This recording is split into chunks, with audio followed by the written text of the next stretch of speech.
Alors bonjour à tous, je vais vous montrer comment utiliser le logiciel Orthofinance.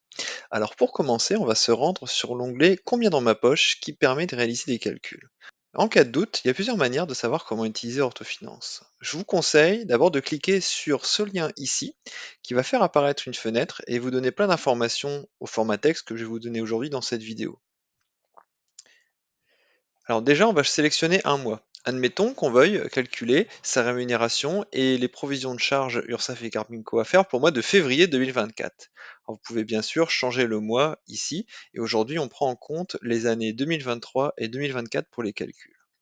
On va devoir remplir quatre quantités, hein, le chiffre d'affaires, les dépenses mensuelles, la Carpimco et l'URSSAF. Donc, peut-être la chose la plus importante à retenir sur Orthofinance et qui est indiquée en rouge ici, ainsi qu'il ne faut pas utiliser votre logiciel de télétransmission pour trouver ces chiffres-là, il faut toujours utiliser votre relevé ou votre compte bancaire. Donc, commençons par le chiffre d'affaires.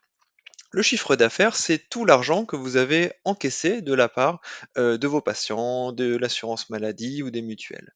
Donc pour s'en rappeler, il y a un petit point d'interrogation ici, vous pouvez cliquer dessus et ça vous redonne une définition de la somme. Et si vous cliquez sur En savoir plus, ça vous amènera sur un manuel utilisateur qui vous explique des choses plus en détail, et notamment ça va vous donner des réponses à certaines questions qui peuvent être assez complexes.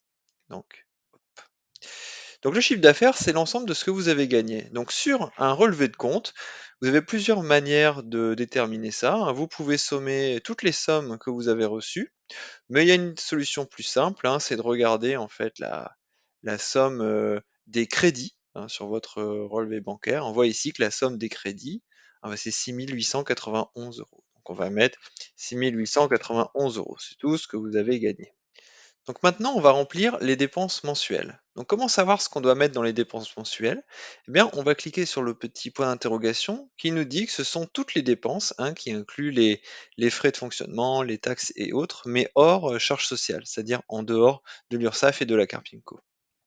On va ensuite se diriger sur le relevé, et sur le relevé, on va regarder les débits, c'est-à-dire l'argent qui est sorti. Donc là, on va sommer tous les débits, hein, qui ne correspondent pas à l'URSSAF ou à la Carpinco. On voit qu'ici, on a une ligne URSSAF, hein, à 724 euros. On ne va pas en tenir compte, mais on va sommer, par exemple, toutes les sommes. Donc, on a le débit de 16 euros ici, 166 ici.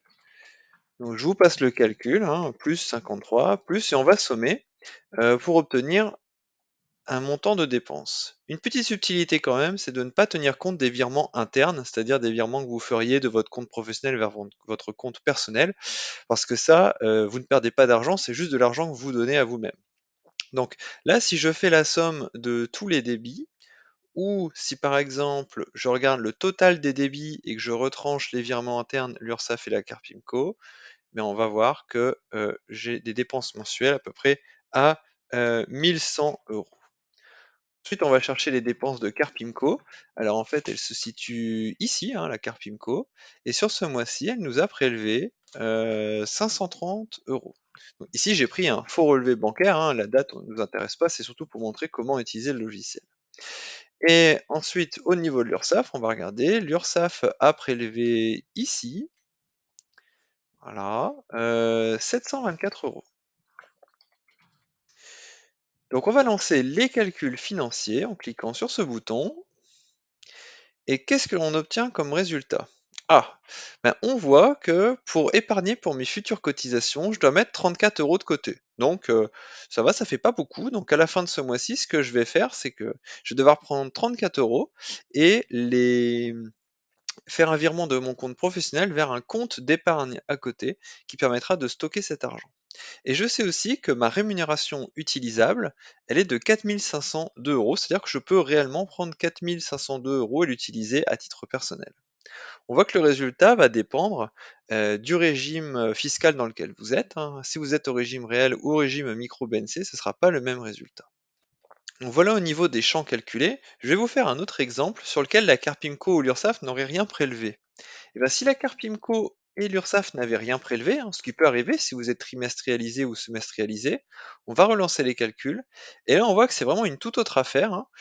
Si vous étiez au régime réel, il faudrait mettre 1 555 € de côté à la fin du mois pour prévoir les futures régularisations de l'URSSAF. Pourquoi? Parce que vous leur avez donné 0 durant ce mois-ci, mais vous avez quand même généré des cotisations par votre activité. Et donc votre rémunération utilisable, elle sera cette fois-ci de 4 235 euros. Et ce sera différent entre le régime réel et le micro BNC.